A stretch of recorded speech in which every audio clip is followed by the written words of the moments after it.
You know, for the longest time, I believed that Jessica and I had something special. I mean, I always thought we were one of those couples, steady, loyal, the kind that could get through anything.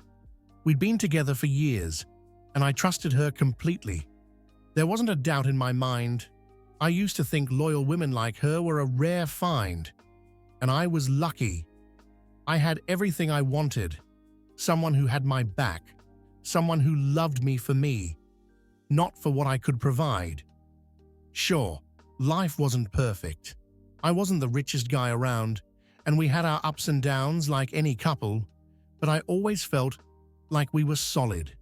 I wanted a life where I could come home to her, talk about our day, make plans for the future. Nothing fancy, just a happy, stable life. That's what I thought we had.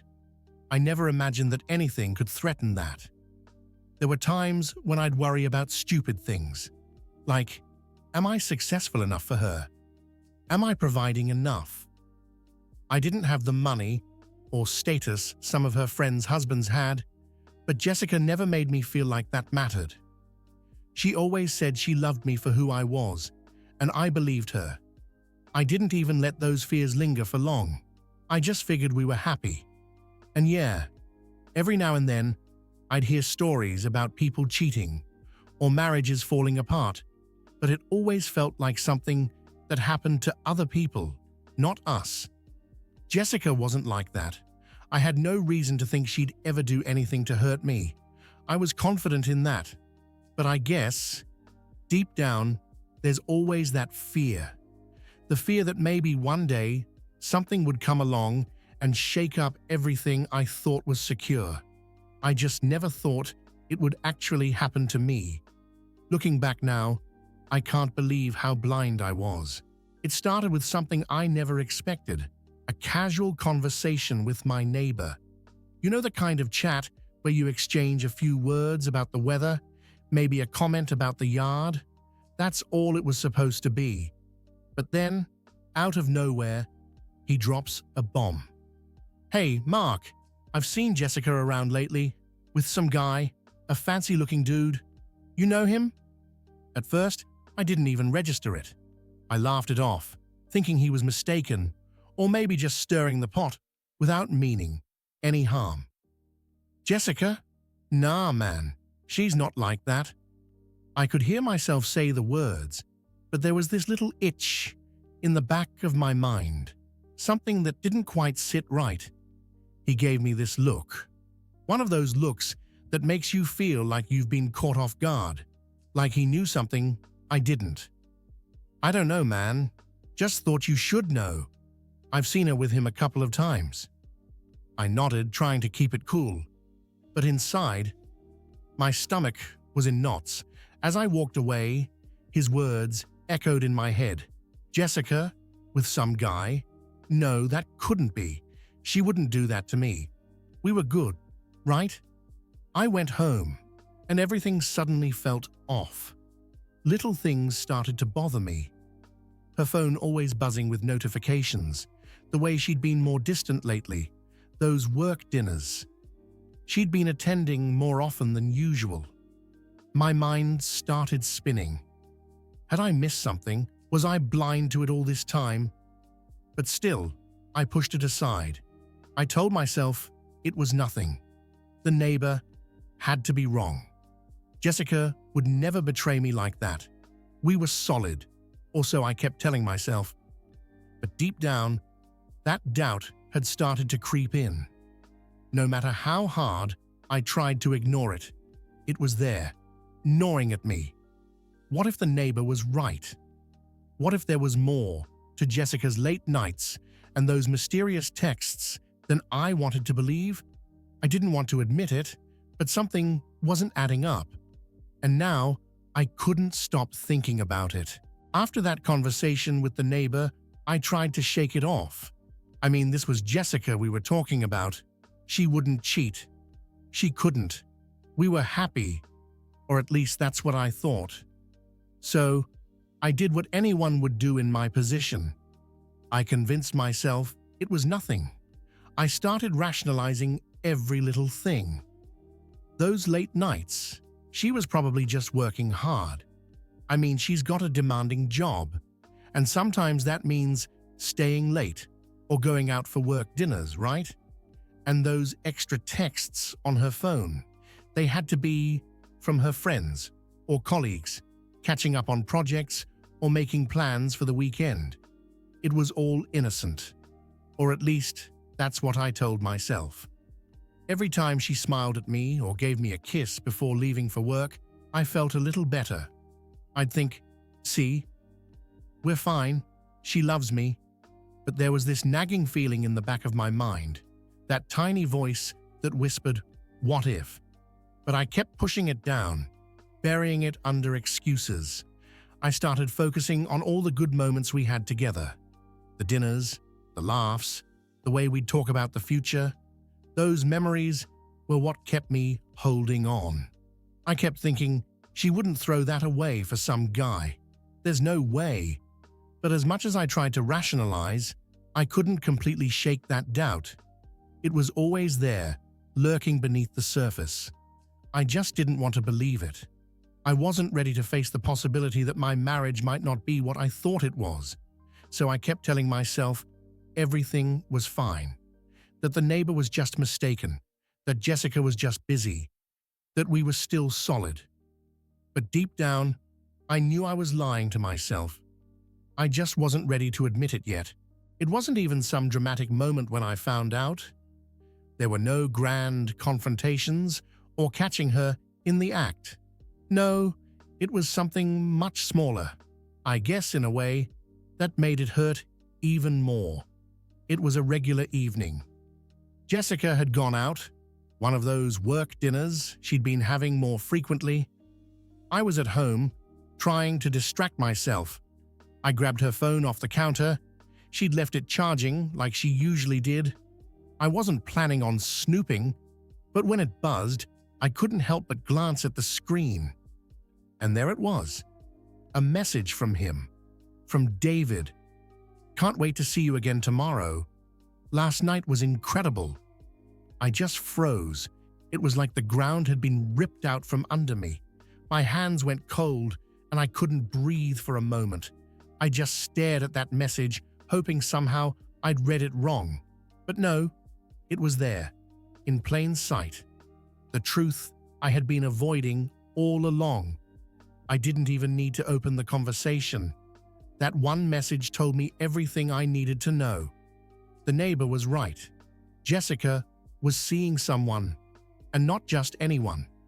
Someone who apparently had the kind of money and lifestyle that I didn't. I felt sick, numb almost. All the little things I'd been rationalizing suddenly clicked into place.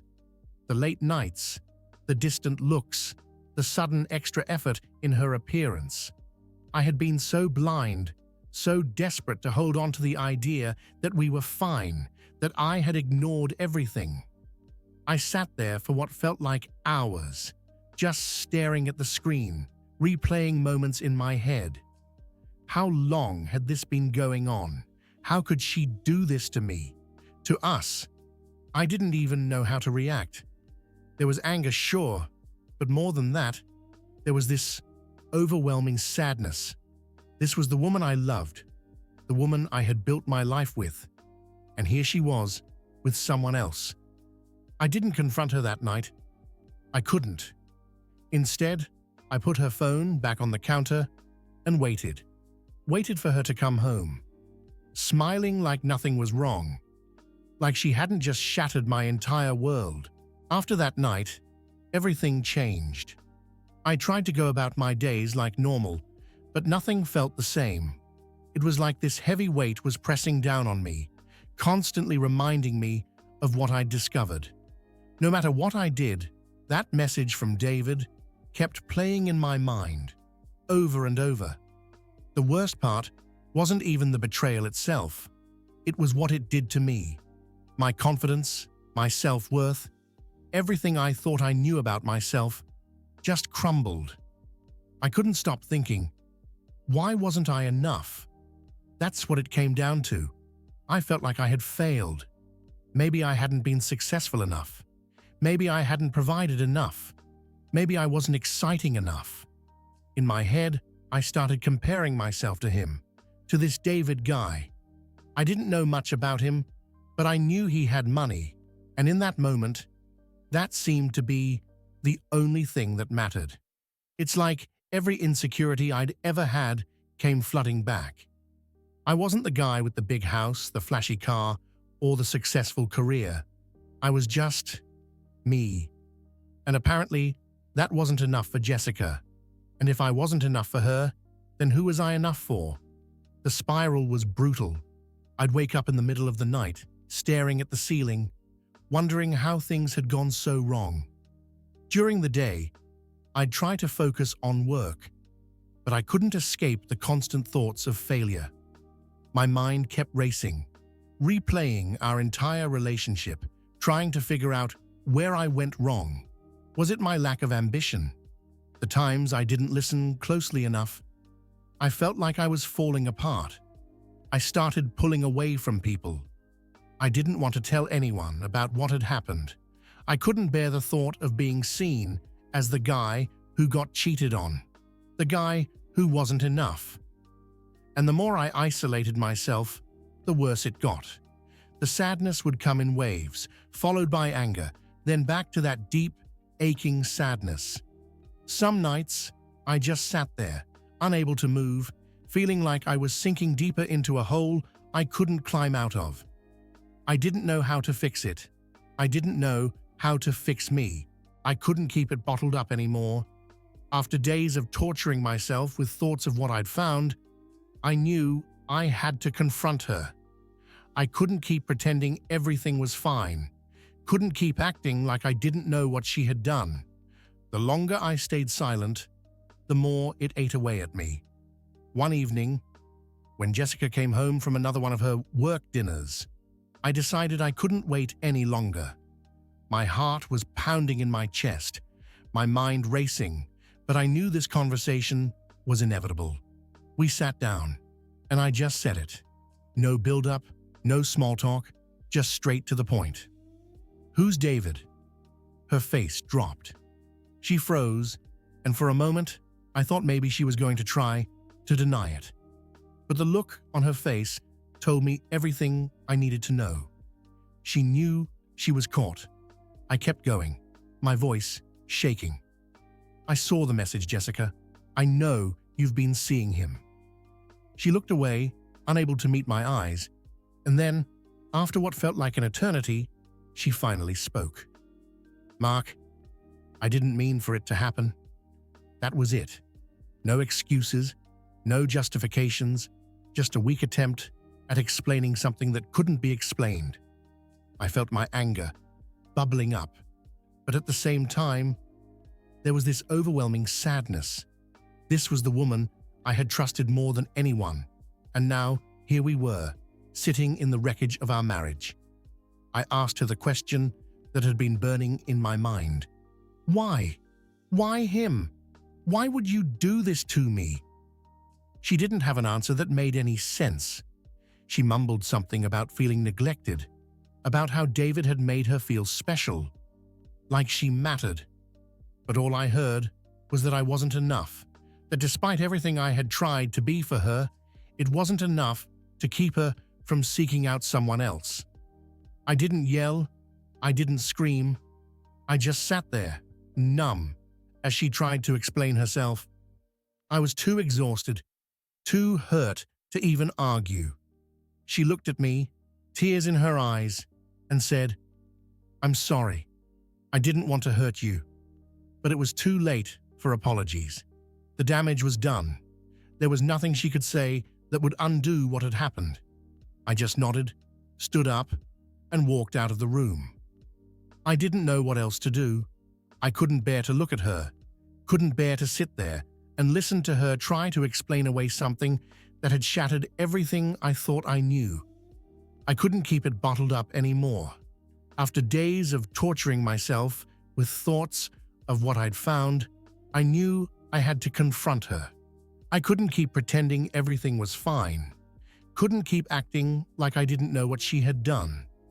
The longer I stayed silent, the more it ate away at me. One evening, when Jessica came home from another one of her work dinners, I decided I couldn't wait any longer. My heart was pounding in my chest, my mind racing. But I knew this conversation was inevitable. We sat down, and I just said it. No build-up, no small talk, just straight to the point. "Who's David?" Her face dropped. She froze, and for a moment, I thought maybe she was going to try to deny it. But the look on her face told me everything I needed to know. She knew she was caught. I kept going, my voice shaking. "I saw the message, Jessica. I know you've been seeing him." She looked away, unable to meet my eyes, and then, after what felt like an eternity, she finally spoke. "Mark, I didn't mean for it to happen." That was it. No excuses, no justifications, just a weak attempt at explaining something that couldn't be explained. I felt my anger bubbling up, but at the same time, there was this overwhelming sadness. This was the woman I had trusted more than anyone, and now here we were, sitting in the wreckage of our marriage. I asked her the question that had been burning in my mind. "Why? Why him? Why would you do this to me?" She didn't have an answer that made any sense. She mumbled something about feeling neglected, about how David had made her feel special, like she mattered. But all I heard was that I wasn't enough, that despite everything I had tried to be for her, it wasn't enough to keep her from seeking out someone else. I didn't yell. I didn't scream. I just sat there, numb, as she tried to explain herself. I was too exhausted, too hurt to even argue. She looked at me, tears in her eyes, and said, "I'm sorry. I didn't want to hurt you." But it was too late for apologies. The damage was done. There was nothing she could say that would undo what had happened. I just nodded, stood up, and walked out of the room. I didn't know what else to do. I couldn't bear to look at her, couldn't bear to sit there and listen to her try to explain away something that had shattered everything I thought I knew. After the confrontation, I found myself in this strange limbo. The house felt quieter, almost suffocating, but at the same time, I wasn't ready to walk away, at least not yet. I kept asking myself the same question over and over: should I stay or should I leave? I had invested so much into our marriage. We'd been together for years, built a life, shared countless memories, and despite everything, a part of me didn't want to let that go. I kept thinking about all the good times we'd had, the laughter, the moments when it felt like we were inseparable. Could I really just throw all of that away? But then, every time I thought about staying, that message from David would creep back into my mind. The betrayal, the lies, the nights she spent with him when she should have been with me. Could I ever trust her again? Could I look at her without seeing the betrayal? It didn't seem possible. I kept going back and forth in my head. What if we tried to work things out? What if we went to counseling? Could we rebuild what was broken? But every time I thought about forgiving her, it felt like I was betraying myself. I didn't know if I could live with the constant doubt, the lingering pain. And if I stayed, would I just be staying out of fear? Fear of being alone? Fear of starting over? I felt torn between two versions of my future. One where I tried to fix things and stayed in the marriage, and another where I walked away and started over. Neither option seemed easy. Both were terrifying in their own ways. But I knew one thing: whatever decision I made, it would define the rest of my life. In those days after the confrontation, I spent a lot of time just thinking about what I deserved, thinking about who I wanted to be. And the more I thought about it, the clearer it became. I couldn't stay. I couldn't spend the rest of my life wondering if I was enough, wondering if she would hurt me again. I deserved more than that. I deserved to find peace, even if it meant walking away from everything I had known. After days of wrestling with my decision, I realized I couldn't do this alone. I needed to talk to someone to get out of my own head. So, I started reaching out to the people I trusted most, my friends and family. The first person I called was my best friend, Tom. We've known each other since high school, and if anyone could give it to me straight, it was him. I told him everything about Jessica, about the affair, about how lost I felt. There was this long pause on the other end of the line, and I was bracing myself for him to tell me what to do. But instead, he just said, "Man, I'm sorry. That's tough." It wasn't what I expected, but it was what I needed. He didn't rush to give me advice, didn't try to fix the situation. He just listened, really listened, and let me vent. And that was a relief. I didn't need someone to tell me what to do. I just needed someone to hear me out. Then I went to my parents. I wasn't sure how they'd react. I mean, no one wants to tell their parents that their marriage is falling apart. But when I sat down with them and explained everything, they were incredibly supportive. My mom especially, she just hugged me and said, "You need to do what's best for you. We'll be here, no matter what." Hearing that gave me a sense of calm I hadn't felt in days. It reminded me that I wasn't alone in this. I had people in my corner, ready to support me, no matter what decision I made. Of course, not everyone had the same opinion. Some friends told me I should leave her immediately. "You deserve better, man," they'd say. "Once a cheater, always a cheater." Others thought maybe I should try counseling or give it more time before making any drastic decisions. "You've been together for so long. Maybe you can work through it." The advice was all over the place, and it left me feeling even more conflicted. But at the same time, it helped me realize that no one could make this decision for me. It was my life, my marriage, and ultimately, I was the one who had to figure out what I could live with. But at least now, I knew I didn't have to figure it out alone. I had support. I had people who loved me, and no matter what happened, I knew they'd be there for me. After all the conversations, the advice, and the sleepless nights, I came to a realization. I couldn't keep letting this affair consume me. I had spent so much time thinking about Jessica, about the betrayal, that I had forgotten about something important: me. I knew I had to shift my focus and start taking control of my life again. So I made a decision. Instead of dwelling on what had happened, I was going to channel my energy into something I could control: my career and my personal growth. I threw myself into work. I started taking on new projects, pushing myself harder than I had in a long time. It wasn't just about proving something to others, it was about proving something to myself. I needed to remind myself that I was capable, that I was worth more than what had happened to me.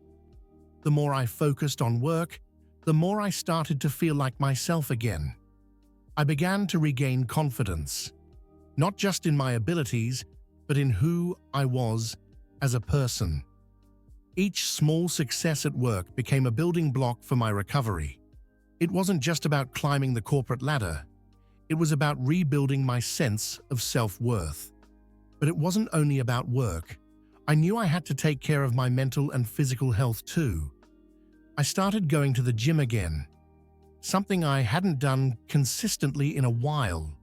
It wasn't just about getting in shape. It was about feeling stronger, more in control of my body and my life. With each workout, I could feel myself getting stronger, not just physically, but mentally too. I also started seeing a therapist. At first, it was hard to open up about everything, but talking through my feelings, my doubts, and my anger helped me gain perspective. It allowed me to process the pain of the betrayal but also to start healing from it. Bit by bit, I felt myself moving forward. I wasn't over it, by any means. It's not something you just get over. But I was moving in the right direction. I was building something for myself, and for the first time in a long time, I felt like I was making progress. As I focused on myself, on my career, my health, and my healing, I started to notice something. Slowly but surely, I was regaining my self-worth. I wasn't the same guy I was when I discovered the affair. I was stronger now, more focused, more confident in who I was and what I could achieve. I stopped comparing myself to Jessica's rich lover, stopped thinking about what I lacked, and instead started to see all the things I had to offer. It didn't happen overnight, of course. It was a gradual process, one that took time and effort. But each small victory, whether it was nailing a project at work, hitting a personal fitness goal, or just feeling more at peace with myself, was a step forward. I was no longer defined by what had happened to me. I was building something new, something better. And then, something unexpected happened. I met someone. It wasn't anything planned. I wasn't even looking for a relationship. I was at a friend's party, just catching up with people, when I started talking to her. Emily. At first, it was just casual conversation, nothing serious. But as we talked, I realized something I hadn't felt in a long time. I felt seen. Not in the way where someone's just going through the motions, but like she genuinely wanted to know me for who I was. I'll admit, at first, I was cautious. I had my guard up, not wanting to rush into anything. After what had happened with Jessica, trust didn't come easy. I wasn't sure if I was ready to let someone else into my life like that. But Emily wasn't like that. She didn't push, didn't try to force anything. We just connected, slowly, naturally. As we spent more time together, I found myself letting go of the past. I wasn't just the guy who had been betrayed. I was someone who had grown, someone who had found his strength again. Emily helped me see that. She wasn't a replacement for what I had lost. She was something entirely new, something that felt real in a way I hadn't expected. With her, I wasn't worried about not being enough. I wasn't constantly doubting myself. For the first time in a long time, I felt like I could trust again, not just her, but myself. And that's when I realized I had come full circle. I had gone from feeling broken, lost, and betrayed to rebuilding myself piece by piece. I had found my self-worth, and now I had found someone who saw that worth too. Looking back now, it's almost hard to believe how much has changed. What started as the lowest point in my life, the betrayal, the heartbreak, became the catalyst for something far greater. I thought losing Jessica was the end of everything I had worked for, but it turned out to be the beginning of something new, something better. Through focusing on my career, my health, and my mental well-being, I rediscovered who I was. I learned that my worth didn't depend on someone else's approval or validation. It wasn't about money or success or comparing myself to someone like David. It was about recognizing my own value and refusing to settle for less than I deserved. And then there was Emily. Meeting her wasn't part of some grand plan, it just happened. But being with her felt different.